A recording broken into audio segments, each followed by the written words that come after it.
ஹாஸ்பிட்டலில் போய் ஹாஸ்பிட்டலுக்கு கட்டுப்படி பண்ணாங்க. சரி, அதுக்கப்புறம் இப்போ இவங்களே மாதத்துக்கு வந்து கிடைக்குதுன்னு சொன்னாங்க கவர்மெண்ட்லேயே. சரி, அப்புறம் எங்களுக்கு முதல்வருக்கு ரொம்ப நன்றி. மாதம் ஆனால் கரெக்டாக நான் ஃபோன் பண்ணால் கரெக்டாக மாதத்துக்கு ஒரு நாளைக்கு எத்தனை பேக்? 3 பேக். மாதத்தில் கட்டு கொடுத்துட்டாங்க. அதெல்லாம் கட்டு. யார் இதை பண்ணுறாங்க? நீங்களே பண்ணிடுவீங்க? பையன் அவன் மோனிஸ் அவங்க அண்ணன் பண்ணுவான். பையன் பண்ணுவான். ட்ரெஸ்ஸிங் அவன் பண்ணிடுறான். சரி, பண்ணி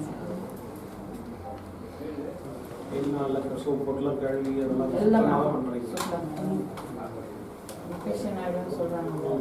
யாருமே இருக்க மாட்டேன் சார். நாங்கள் தமிழ்ல இங்கே பண்ணுறதில்ல. ரெடிமா சொல்லுங்கள். ஃபஸ்ட்டு சிஎம்சியில் போனோம் ட்ரீட்மெண்ட்டுக்கு.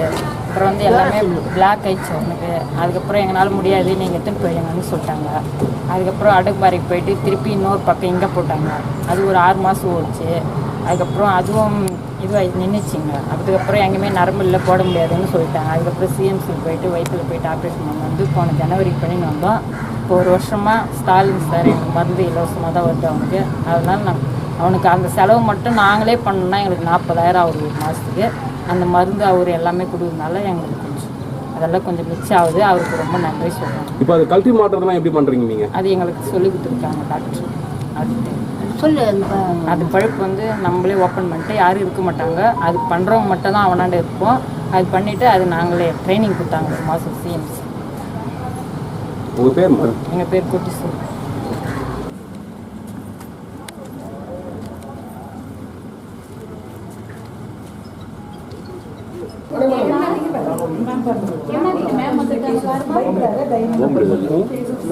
இல்லை இங்கே இருக்கிறாங்க.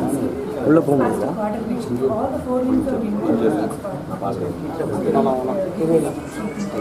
ஏய் கேமரா எடுத்து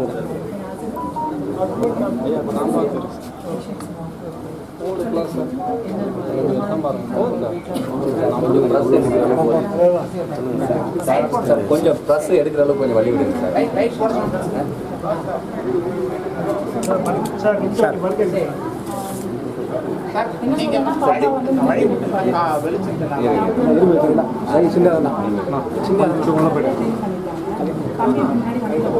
சார் என்ன சொல்றாங்க நோட் பண்ணுங்க சார். New patient ma'am. அப்படியா? 6 மாசமா டேப்லெட் எடுத்துருக்காங்க. சரி சரி சரி. மாசத்துக்கு ஒரு முறை வராங்க. ஓ சரி. பிபி செக் பண்றாங்க. சரி. சுகர் வந்து 3 மாசத்துக்கு வந்தாங்க. நீங்கள் போய் செக் போய் லேபில் டெஸ்ட் பண்ணிக்கிறீங்க. நார்மலாக இருக்குது. சரி சரி. டேப்லெட் கரெக்டாக உங்களுக்கு எப்படி சாப்பிடணும்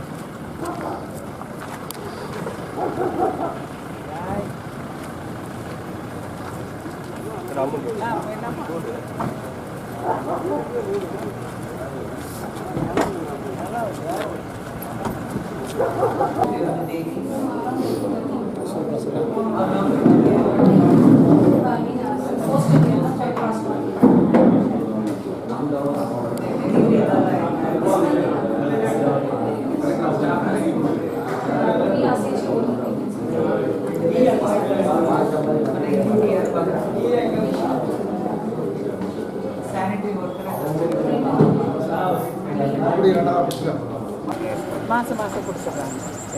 2 மாதம் அம்மாவுக்கு தரீங்க. சரி. 1 மாதம் போய் ஹாஸ்பிட்டலில் காட்டிட்டு மருந்து வாங்கிக்கிறீங்களா? சரி. ஐயாவுக்கு நன்றி தெரிவித்துக் 3 வருட காலமாக பிபி இருக்கிறது. 3 வருட காலமாக பிபி இருக்கிறது. வீடு தேடி 2 வாரத்துக்கு ஒரு முறை வந்து 2 மாதத்துக்கு ஒரு முறை வந்து டேப்லெட் தராங்க. 3 மாதத்துக்கு ஒரு முறை ஹாஸ்பிட்டலில் வந்து ட்ரீட்மெண்ட் பார்க்குறோம். சுகர் பிபி எல்லாம் பார்க்குறாங்க. எந்த டைம் எப்போ வந்தாலும் நல்லபடியாக இங்கே இருக்கிறவங்க பார்க்குறாங்க. மாண்புமிகு முதலமைச்சர் ஐயா அவர்களுக்கு நன்றி, ரொம்ப நன்றியை தெரிவித்துக் கொள்கிறேன். வேலூர் மாவட்டத்தில் மக்களை தேடி மருத்துவம் திட்டத்தில் 45 வயதிற்கு மேற்பட்ட 12,90,000 பேருக்கு ஸ்கிரீனிங் செய்யப்பட்டு 1,05,000 பேர் டயபெட்டிஸ், ஹைப்பர் டென்ஷன் போன்ற நோய்கள் இருப்பதாக கண்டறியப்பட்டு அவர்களுக்கு வீடுகளுக்கே சென்று மாத்திரைகள், மருந்துகள் வழங்கப்பட்டு வருகிறது. அதே போல் ஒரு 15,000 நோயாளிகளுக்கு பாலியேட்டிவ் கேர் வீடுகளுக்கே சென்று அந்த மருத்துவ முறையும் செய்யப்படுகிறது. அதே போல் ஒரு 18,000 பேருக்கு ஃபிசியோதெரப்பி ட்ரீட்மெண்ட்டும், 8 நோயாளிகளுக்கு அவர்களுக்கு டயாலிசிஸ் வீடுகளிலே போய் அந்த பைகளை வழங்கி இவர்களெல்லாம் இந்த திட்டத்தில் பயன்பெற்று கொண்டிருக்கிறார்கள். மலைப்பகுதியிலே எவ்வளோ பேருக்கு பயனடைஞ்சிருக்காங்க இந்த மக்களின் கை மருத்துவம்? அதாவது நம்முடைய மாவட்டத்தில் இருக்கிற 45 வயதிற்கு மேற்பட்ட அவ்வளவு பேருமே அவ்வளவு மக்கள் தொகை இதில் ஸ்கிரீனிங் செய்யப்பட்டு விட்டது. ஸ்கிரீனிங் செய்யப்பட்டு மலைப்பகுதிகள், ஊரகப் பகுதி, அர்பன் எந்தெந்த பகுதிகளில் எல்லா பகுதிகளிலும் உள்ள நோயாளிகள் அவங்களை கண்டறியப்பட்டு அவர்களுக்கு இந்த மருந்துகள் வீடுகளுக்கே தேடி சென்று மருந்துகள் வழங்கப்பட்டு வருகிறது. தொடர்ந்து அந்த மருந்துகள் வழங்கப்பட்டு வருதுன்னா எத்தனை மாதம் வழங்கப்பட்டது? கடந்த 3 ஆண்டுகளாக தொடர்ந்து இந்த சிகிச்சை வீடுகளுக்கே சென்று வழங்கப்பட்டு வருகிறது. 2021 முதல் இப்பொழுது வரை இடைவிடாமல் வழங்கப்பட்டு வருகிறது. அதாவது நம்மளுடைய பெனிஃபிஷரிஸ் 1,01,498 பேர் நீரிழிவு நோய்க்கான மருந்துகள் பெற்றுக்கொண்டிருக்கிறாங்க. 1,05,556 பேர் உயர் ரத்த அழுத்தத்திற்கான மருந்துகள் பெற்றுக்கொண்டிருக்கிறார்கள். 14,790 பேர் பாலியேட்டிவ் கேர் வீடு தேடி வழங்கப்பட்டு வருகிறது. அதே போல 18,650 பேருக்கு வீடுகளுக்கே சென்று பிசியோதெரப்பி சிகிச்சை வழங்கப்பட்டு வருகிறது. 8 நோயாளிகளுக்கு வீடுகளுக்கே சென்று டயாலிசிஸ் பைகள் வழங்கப்பட்டு வருகிறது. அதான் நம்ம இந்த திட்டத்தில் செயல்பட்டு கொண்டிருக்கிற ஹெல்த் இன்ஸ்பெக்டர் மற்றும் WHV அப்படின்னு சொல்கிற அந்த பணியாளர்கள் தொடர்ந்து வீடுகளுக்கு சென்று யாருக்கெல்லாம் 45 வயது அவர்கள் தாண்டியவர்கள் அவங்க குடும்பத்தில் புதுசாக இருக்கும் பட்சத்தில் அவங்களுக்கு இந்த பேசிக் ஸ்க்ரீனிங் எல்லாம் செய்து அவங்களுக்கு டயபெட்டிஸ், ஹைப்பர் டென்ஷன் இந்த டெஸ்ட்லாம் பண்ணி பார்த்து அவங்களுக்கு உரிய சிகிச்சை தொடர்ந்து ரெக்கமெண்ட் பண்ணிடுவோம். இந்த ஆண்டுக்கு டார்கெட் இல்ல தொடர்ந்து அதாவது அனைத்து மக்கள் தொகையில் உள்ள அனைவரையும் கவர் செய்ய வேண்டும் அப்படிங்கிறது தான் இந்த திட்டத்தினுடைய நோக்கம். அனைவருக்கும் மருந்துகள், அனைவருக்கும் இந்த சிகிச்சை போய் சேரணும் அப்படிங்கிறது தான். 45 வயதுக்கு மேற்பட்ட அத்துணை மக்கள் தொகை உள்ளவங்களுக்கு அவங்க நம்ம இப்போ WHV வீட்டுக்கே போய் பார்க்குறாங்க. அப்படி பார்க்கும் பொழுது சந்தேகப்படக்கூடிய வகையில் அவங்களுக்கு ஏதாவது ஒரு சிம்டம் இருந்ததுன்னா அவங்களும் சொல்கிறாங்க. இவங்களும் PHCக்கு ட்ரீட்மெண்ட் எடுத்துக்கிறாங்க.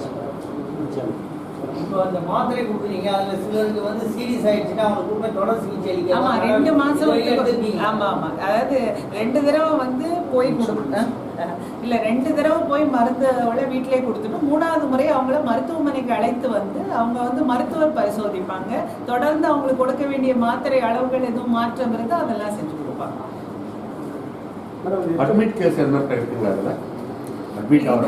வீடு தேடி வீட்டுக்கு போய் இந்த நோய்களுக்கான சிகிச்சை வழங்குவது, மருந்துகள் வழங்குவது தான் இந்த திட்டத்தினுடைய. இப்போ இதில் 15,000 பேருக்கு இந்த ஸ்கீம்ல தான் 15,000 பேருக்கு நம்ம வீட்டு தேடி போயிட்டோம். ஆமாம், அப்போ அது 12,00,000 அது மொத்தம் நம்ம மாவட்டத்தில் இருக்கிற 45 வயதுக்கு மேற்பட்ட நம்ம ஸ்கிரீனிங் செய்த மொத்த மக்கள். அதில் மட்டும்தான் இவங்க 1,00,000 இவ்வளவு பேருக்கு டயபெட்டிஸ் இருக்கு, ஹைப்பர் டென்ஷன் இருக்கு, அதே போல பிசியோதெரப்பி, இந்த சேவைகள் எல்லாம், பாலியேட்டிவ் கேர், அப்புறம் இதெல்லாம். மேடம், HIV வைரஸ் மாதிரி போன்ற மாவட்டத்தில் இருக்காங்களா? இல்லை, நம்ம சுகாதாரத்துறை, மாநில அரசு சுகாதாரத்துறையிலிருந்து தெளிவான கைட்லைன்ஸ் எல்லாம் நமக்கு வந்திருக்கு. இது சாதாரண சளி, காய்ச்சல் அந்த மாதிரி 3 நாட்களுக்கு இருக்கக்கூடிய ஒரு இதுதான். இதை நம்ம அதனால மக்கள் இன் ஜென்ரல் அவங்களுடைய எதிர்ப்பு சக்தியை இன்க்ரீஸ் பண்ணிக்கிற அளவுக்கு நாம் எச்சரிக்கையாக இருக்கணும். அதே சமயம் எதிர்ப்பு சக்தியை ஏற்படுத்தக்கூடிய உணவுகளை நல்லா சாப்பிட்டு. கொரோனா போல தாக்கம் மாநில அரசினுடைய கைட்லைன்ஸ்ல வந்திருக்கிறதுல இப்போ அந்த மாதிரிலாம் இல்லை. அனைத்து மருத்துவமனைகளும் தயார் நிலையில இருக்கு. மருத்துவர்களும் மருத்துவமனைகளும் நம்மிடம் இருக்கிற மருந்துகள் எல்லாம் தயார் நிலை. இந்த பள்ளி மாணவர்களை பரிசோதனை பண்ணோம், அதில் எவ்வளோ பேர் நோய் கண்டறியப்பட்டு என்ன சிகிச்சை கொடுத்துருக்காங்க? என்ன அதாவது நமக்கு வந்து இந்த பள்ளிகளுக்கு சென்று ஆர்பிஎஸ்கே மருத்துவ டீம் வந்து பள்ளிகளுக்கே சென்று அவர்களை வந்து அந்த திட்டத்தில் வந்து மருத்துவர்களும் செவிலியர்களும் பள்ளிகளுக்கே சென்று மாணவர்களை வந்து அவங்கள ஸ்க்ரீனிங் பண்ணி அவங்களுக்கு ஏதாவது ஹார்ட் டிசீஸோ இல்லை அவங்களுக்கு வேற காது கேளாவது என்ன குறைபாடுகள் இருக்குது என்பதை கண்டறிந்து அவங்க வந்து டிடிஎல்க்கு ரிப்போர்ட் பண்ணுவாங்க. அப்புறம் அவங்களுக்கு தேவையான உயர் சிகிச்சை நம்ம அரசு மருத்துவக் கல்லூரி மருத்துவமனையில் தொடர்ந்து வழங்கப்படுகிறதா, ஏதாவது அவங்களுக்கு ஒரு இன்டர்வென்ஷன் சர்ஜிக்கல் இன்டர்வென்ஷன் தேவைப்படுதா, அதெல்லாம் நம்ம ஆய்வு செஞ்சு தொடர்ந்து அவங்களுக்கு அந்த சிகிச்சை வழங்குவதை நாங்கள் மாதந்தோறும் ஆய்வும் செய்கிறோம். எவ்வளோ பேருக்கு என்ன சிகிச்சை தேவைப்படுகிறது அதை செய்திருக்கிறோம். தட்டுப்பாடு இருக்கு அப்படின்னு சொல்றாங்க, வெளியே வாங்கி தான் எழுதி கொடுத்துட்றாங்க. அந்த மாதிரி குறைபாடு போக என்ன நடவடிக்கை நம்ம இல்லை நம்ம நிறைய பிஹெச்சில் அது மாதிரி வருது. பிஹெச்ல நிறைய அப்படிதான் அப்படியா? இல்லை இப்போ அதாவது நாய்க்கடிக்கான மருந்து, அப்புறம் நம்ம ஏஎஸ்வி பாம்பு கடிக்கான மருந்து, அப்புறம் அடிப்படை நம்மளோட காய்ச்சல், இந்த மாதிரி எல்லா மருந்துகளும் போதிய அளவில் நம்மளுடைய இருப்பு மருத்துவமனைகளில் ஆரம்ப சுகாதார நிலையங்களில் இருக்குது.